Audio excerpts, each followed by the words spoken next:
Hello everyone, this is Yash and today we'll be looking at the question 220. Find all k distinct indices in an array. This is the daily question of 24th June and you are given a 0 index integer array nums and two integers key and k.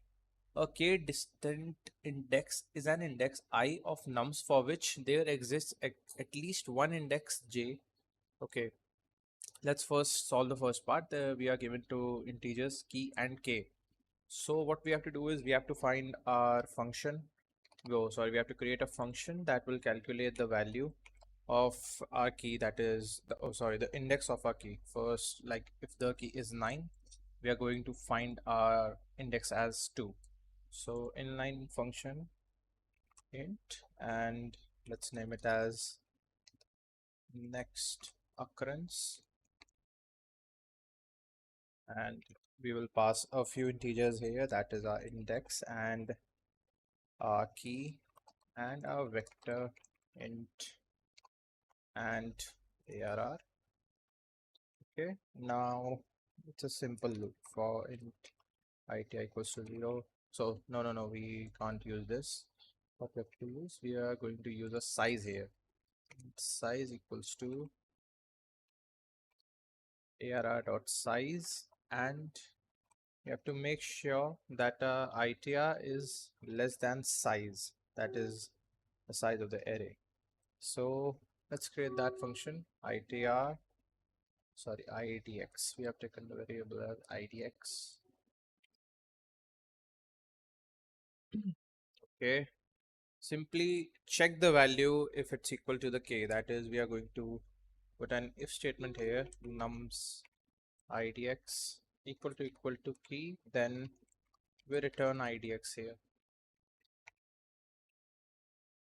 And let's set the default case as, okay, the length is 1000, so we can take the default case as anything that is above 2000. So let me just set it as 10,000. Okay, the default case is returning 10,000 here, and we are returning the index if the value is present. Now we are going to initialize our current values, that is the current index.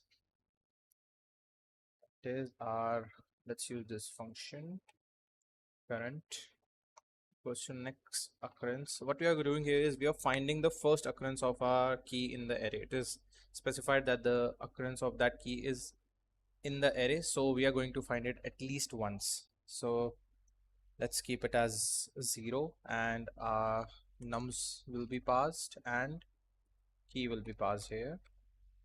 Okay, so we have the current value here, and we also need a variable to store the size of the array. Okay, and our next index, that is our, once our current is there, we have to find the next occurrence of that element. I'll be showing why it is important. So again, function copied here and use cur plus 1. Okay, now the default cases will run here, it will do the job for us. Just simply initialize a vector here, vector int answer, and for int itr equals to 0, itr less than size, itr plus plus, and we are going to check if next minus itr is less than our current minus itr. So what we are doing is we are checking whether the difference between the next occurrence and the current occurrence is less than the difference between our current value and the next and the index. So if the difference is less, that means our current needs to be updated to next, and our next should be equal to the same value that we used here, that is next equals to next occurrence of our current plus 1 value. It will find the next occurrence and do the job. Now simply check if absolute difference of current minus itr, okay, is less than equal to itr, oh sorry, less than equal to k. What we are doing is we are using solving the second part of the question, that is such that I minus j, modulo of I minus j is less than equal to k. So I, what we are taking our I is as current because that's the index that we are accessing, and our j is going to be the index that we are at. I current is the index at which our key is present, and next is the next occurrence of the key other than the just the next occurrence of the current after the current. Okay, so answer dot push underscore back itr, that's it, and return answer.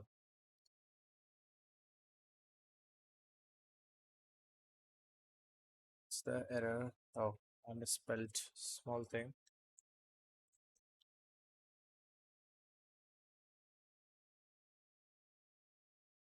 Comes.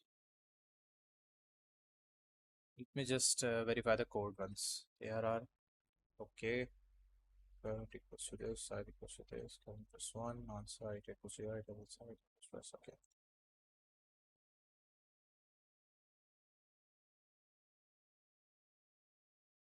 God.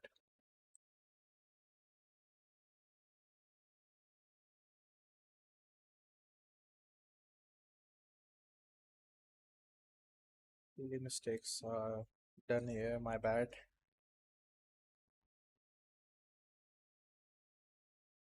Okay. Yeah, it's the best solution. What we did here is we are just traversing through the array and storing this index, that is the first occurrence, and then finding the next occurrence in the array. That is our next will be storing this value, this index of this value.